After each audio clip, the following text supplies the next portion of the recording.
Hey, what's good, y'all? You're about to watch a podcast episode that we recorded with Justin Black of Redefining Normal. Justin teaches fathers how to rewrite their histories of trauma and dysfunction by breaking generational curses. But before we get into that, make sure to subscribe to the channel and like this video. All right, let's get to the show.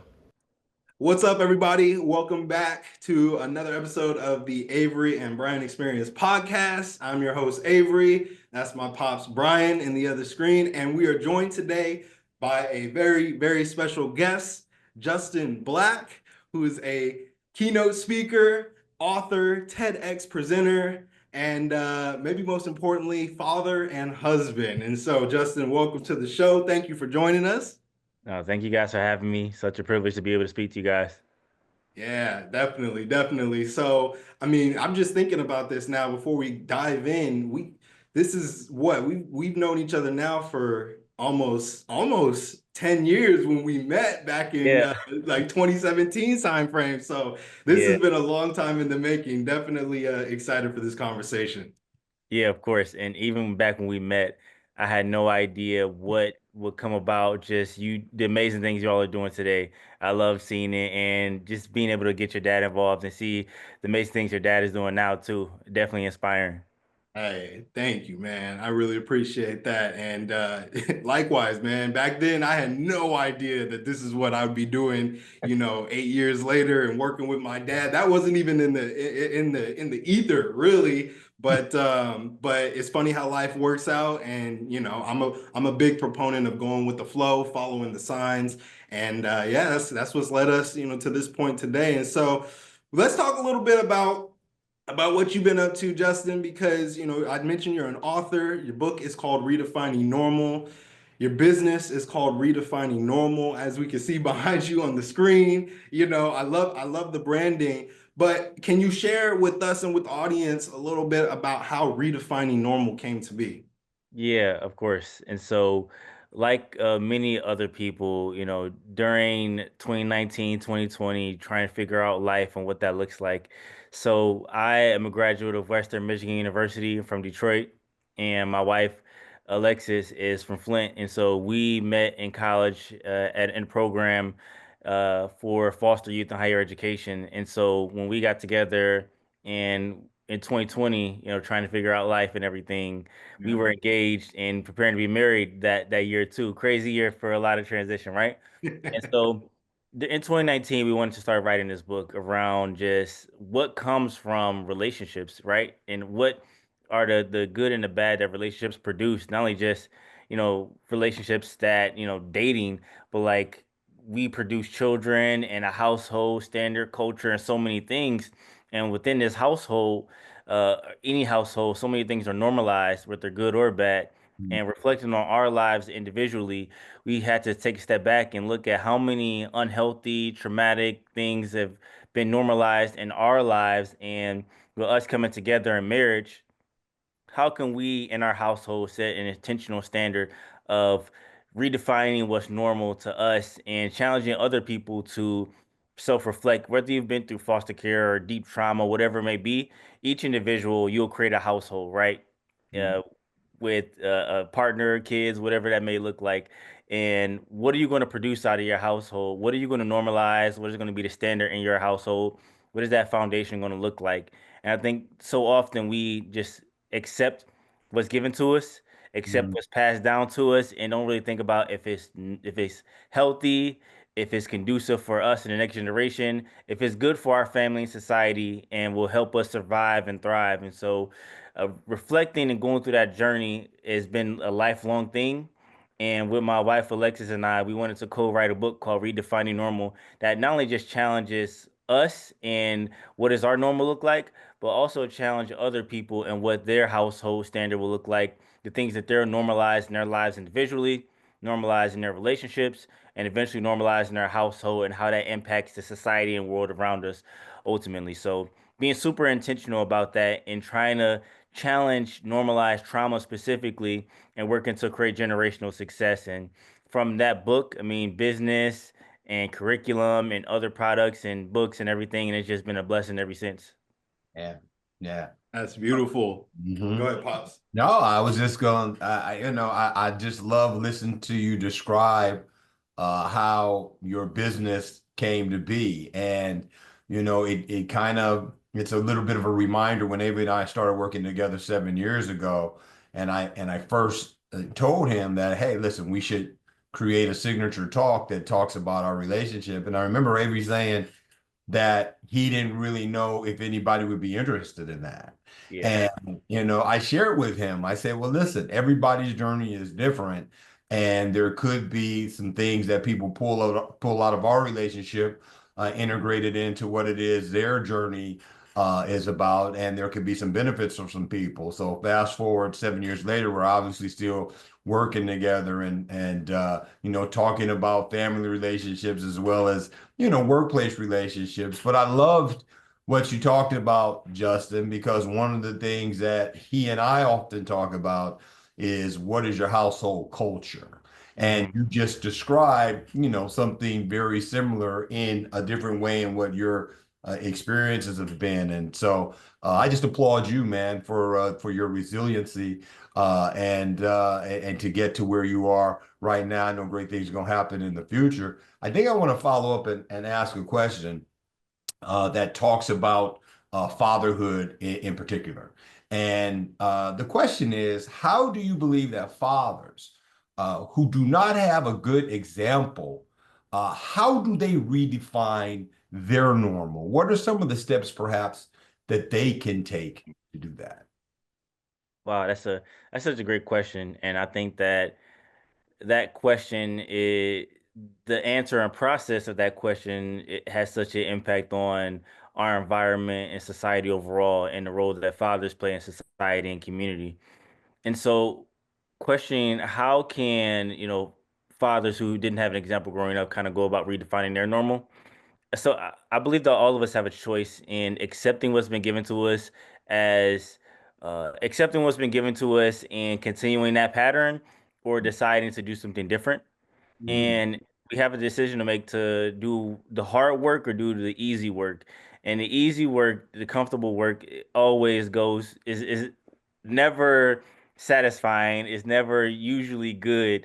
The goodness that we need in society within family and fathers need specifically is always on the other side of taking a harder road, and on the other side of that dirty work and getting your hands dirty. And so, being someone who is growing up in foster care, I think about how there is a term that I love called the internal locus of control and the external locus of control. The internal locus of control, or let me start with the external. The external talks about how society around us has already dictated our future. There's nothing we can do about it, and our future is already pre-planned and determined for us. And my life is what it is, so I might as well continue with the pattern and the pathway that I'm on. The internal locus of control says that I have an influence over my future, my life, and ultimately where I end up in life is based on my decisions and the things that I do. And I think that as individuals, we need to work on building up a sense of internal locus of control. And while, yes, and again, life will always throw things at us, the medical conditions, political things, and all these things around us will always be thrown at us, and the things that are seemingly out of our control. But I think about during the pandemic, right? Mhm. Like during the pandemic, things were out of all of our control. And during this time, during the pandemic, in a strange way, I could say I've created some of my most wonderful things, from getting married to writing a book, and started to create this business, Redefining Normal. And so, in a situation where it's seemingly out of my control, almost faced with homelessness that year, so many Mhm. things out of my control, ended up turning around and being a year where I became a first-time homeowner, and the first homeowner in my immediate family, and so many amazing things. And so, encouraging fathers to say, okay, there have been some things that have been given to you that are unfortunate, but what are some at least small things in your life that you can control and do better with, and building up those small habits to make a huge difference? Mm. I love that, Congratulations man. on that. Yeah, for sure, for sure. I'm sorry, Ava. Let me just make this one comment and throw it back over to you. but I loved what you shared, and like Avery said, congratulations, man. The resiliency, dude, just shines through. Yeah. Every time you open up your mouth, man, I love that. And when you're talking about fixed mindsets versus growth mindsets, it's a Mm. lot that Avery and I talk about when it comes to that. And I think you're spot on with that, man. We're gonna have to deal with the cards that are dealt. We just have the choice of the way in which we deal with it. So, Exactly. yeah, kudos to you, man. Go ahead, Avery. Yeah, I mean, you you took the words right out of my mouth, pops. Because I'm sorry. Justin, I was gonna point that out too, like what you were just talking about. And let me clarify. You said it's the inner locus and the outer locus. Internal locus and external locus. Internal locus, outternal locus. Yeah. And when you were describing that, that was immediately when my dad just pointed out, I was thinking that sounds so similar to, the difference of a fixed mindset. Yeah, life is what it is.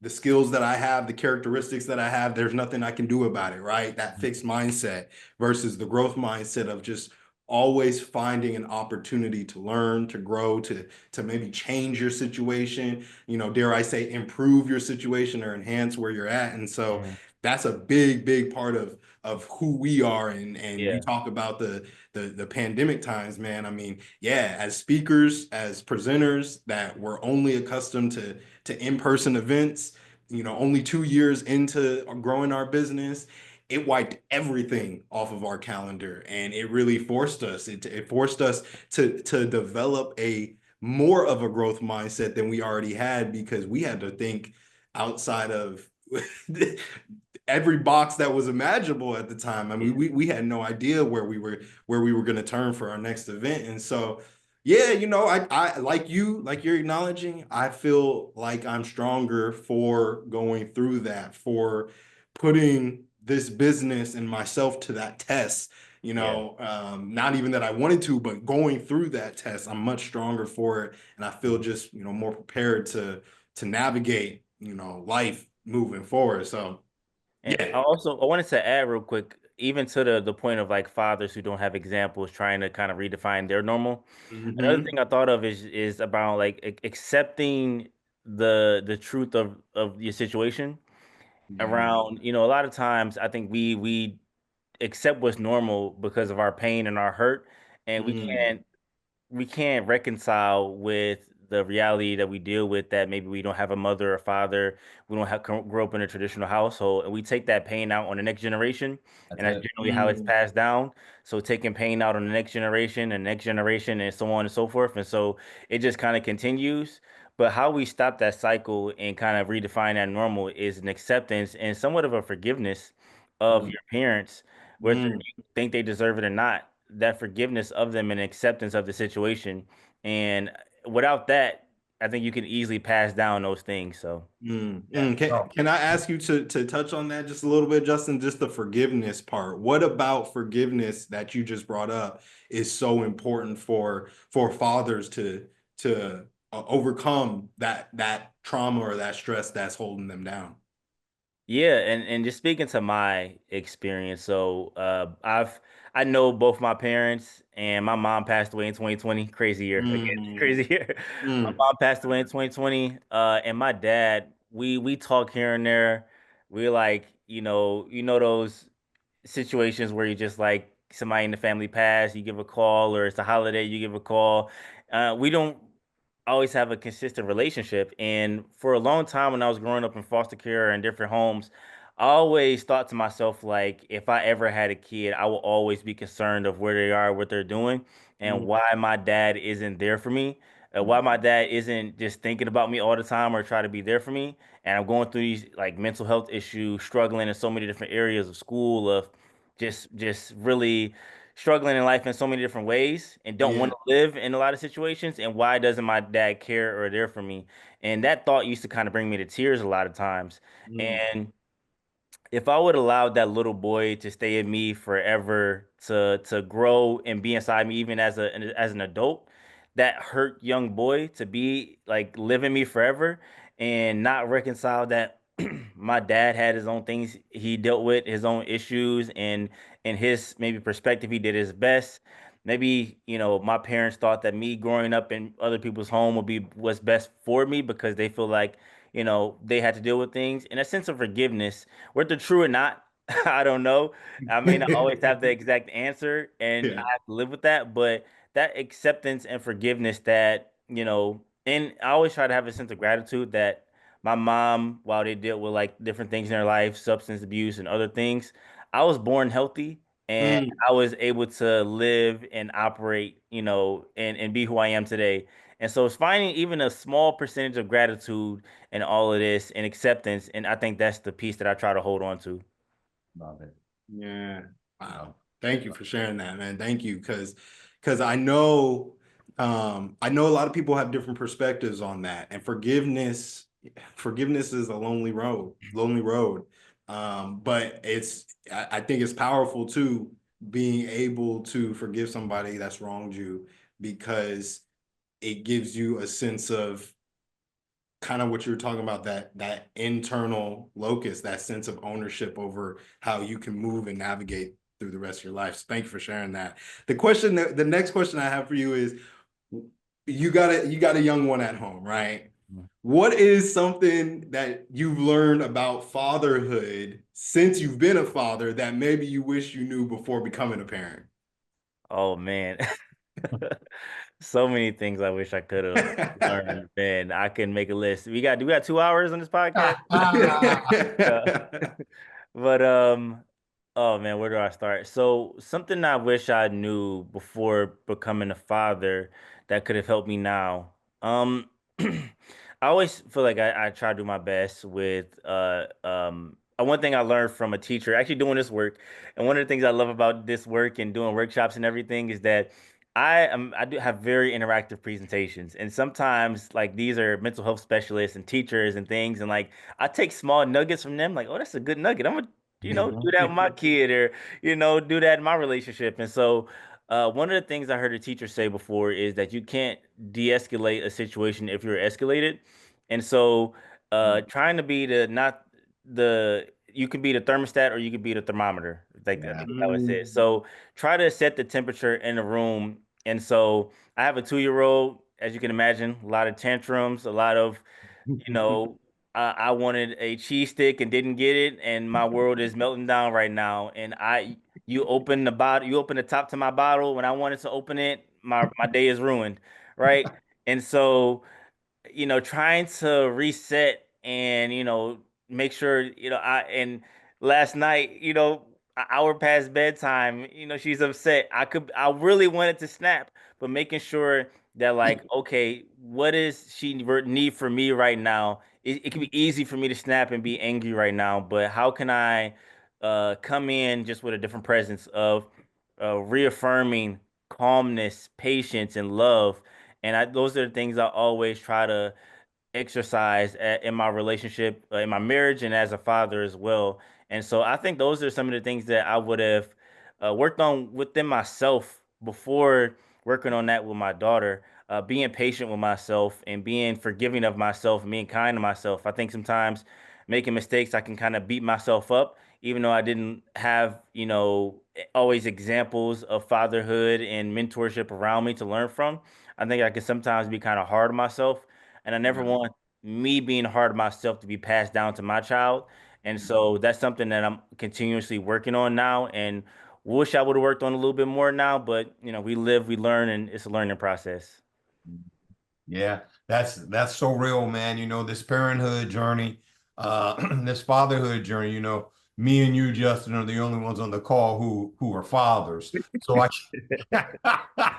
I can say this to all of the dads listening to this podcast, that you have to give yourself some grace at times, because look, none of us got a manual when we brought these kids home from the hospital on how you do this thing. And so you do have to give yourself some grace and some patience, and step back a little bit and pause. I didn't always do that. It was a learning process through those years. I was fortunate enough to have my father as a really good role model. He modeled some really good behavior for me and my brother when we were growing up. And yet I'm 50% of my mother, who was on the opposite side of the scale when it came to patience and that sort of thing. And so I had a lot of my mother in me. And so I had to kind of work some of that out, while I was doing this fatherhood thing when my boys were younger. And so yeah, it's you got to give yourself some grace. The road is long, and it's full of twists and turns. So yeah, prepare yourself, young man. But you got this, I know. Yeah, I appreciate that. I always try to do my best. I appreciate it. Hey, listen, I want to just hop over to something that I'm just thoroughly impressed with that happened in your life, man, and that is a documentary that was done. If you could just share with the audience listening to this podcast, what are some of the highlights about having a documentary made about you? I think that's fantastic. Yeah, so first, shout out to Ian Rowe. Ian Rowe is a Cornell graduate, educator, started his own school in New York, against all odds. And he has an initiative called the Free Initiative that talks about for young people who are trying to create a life for themselves, have stability in life. There's certain things around, um, and he wrote a book called wrote a book called Agency around how we can, if you want to be successful in life, generally it takes on, graduating high school, then getting a job, then finding a partner, then having a kid in a certain order. And sometimes we fall victim in life when we do those things out of order. And Hmm. so, trying to do it in a certain way, the numbers and statistics prove to show that more people are successful when we're doing it in a certain order. Not to say, it can't be done differently, but generally it's successful in a certain way. And highlighting just our family of beating the odds, redefining the normal, and how we've been able to, despite the trauma and things that we've experienced, be able to overcome. And what does that look like for us to have a new mindset coming into the household together, right? This can be me and Alexis with our past experiences. It could be a ticking time bomb. Some days it is. But how can we intentionally form a healthy foundation for ourselves, for our family that we never knew? And what role does our actions play in that? Does community play in that? And really highlighting that the family aspect of the importance that society has or family has on society overall. So it's just been an amazing experience. Having a camera crew come out to your house and everything and film and show our little daughter. She was like, I think 7 or 8 months when we filmed that. And so that was Right. fun. And it's just been, when you do things like that, it reminds you of the journey of how far you've come. Oftentimes I live in the moment and just try to like take things in for what they are right now. But it's always good to be reminded of how far you've come, what you've done, and just the direction where you're going. Because sometimes when you live in this right now moment, you can forget about, you can think this is the worst thing possible, the situation you may be in. But if you Yeah. remember and look back how far you've come, it's like, okay, it's not that bad. What do people say? I survived 100% of my worst days. And so, the documentary was a great reminder of that and just a great experience overall to be able to share with the world on inspiring them as well. Love that. Love that, man. When you mentioned that the marriage, there could be some tumultuous moments in that, man. I've been in the game 35 years, brother. Oh man, It continues to happen, man. But it's love and devotion, man, that keeps it strong, man. So yeah, it's good to hear your perspective on that, man. I think it's a beautiful thing, man. You're very fortunate to have the wife that you have, man, and your daughter's very fortunate to have the father that she has. thank you, thank you. I'm trying to get like you. 35 years in, I wouldn't even thought of. Wow. Yes, Avery says that's a lot of time in the game. So I'm like, yeah, you're right. sir. I appreciate it. Like I said, I'm trying to get like you. Well, the last question I got for you, Justin, is what advice would you give to fathers who feel like they're struggling to connect with their children? Mhm. That's a great question. So, advice for fathers who are struggling to connect with their children. One of the things we can do is, I think sometimes when we try to connect and build relationship, we try to do it on our terms, Mm, and we try to do things on our terms in our way. And sometimes when it comes to building relationships, we have in our sessions, we have so many conversations around relationships, and what does that look like to really form an authentic relationship? It requires sacrifice. I think sacrifice is one of the biggest ones it requires. If you come in with, okay, we're doing things on my terms and my way and my structure, of course, as a father, you have certain things you won't be able to budge on, certain foundational things that you won't be able to move on. But a relationship requires you to, make changes and make adjustments. And we all communicate different. There's the love languages exam, there's the communication styles that we have. We all communicate different. We all want to be loved differently. And understanding not just how you want to be loved and the expectations you want from this relationship, but how does your child want to be loved?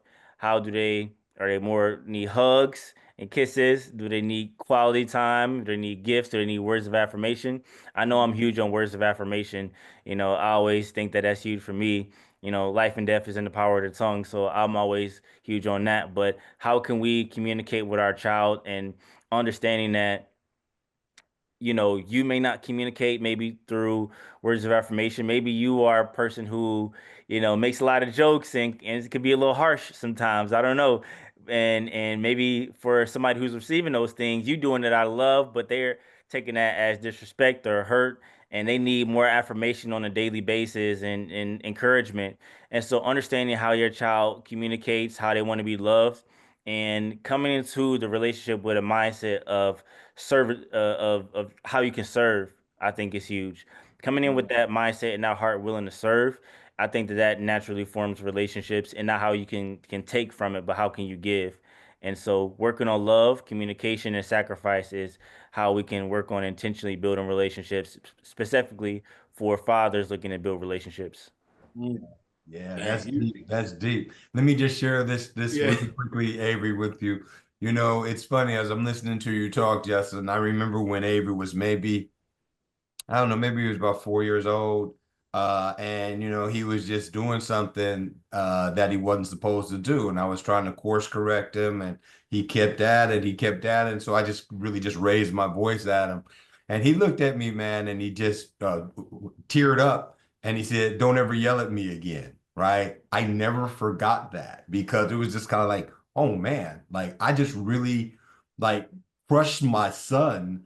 Mhm. It wasn't my intention to do that, but I crushed him. And, I always had that in mind moving forward, the impact that my voice could have on his psyche at that point in time in his life, man. And so we have to adapt, right? This is kind of in the love and the love language and all of that. My youngest son, who his name is Justin as well, he rolled differently. That dude was just kind of like he could give it back a little bit, right? So he had a spirit in him that was different. I think the point I'm just trying to make for all of the dads out here listening to this is that if you have the opportunity to have more than one child, understand that you kind of have to operate and deal with them differently. It's the Yeah. same principles, same foundations that you want to instill in them, but they're different personalities.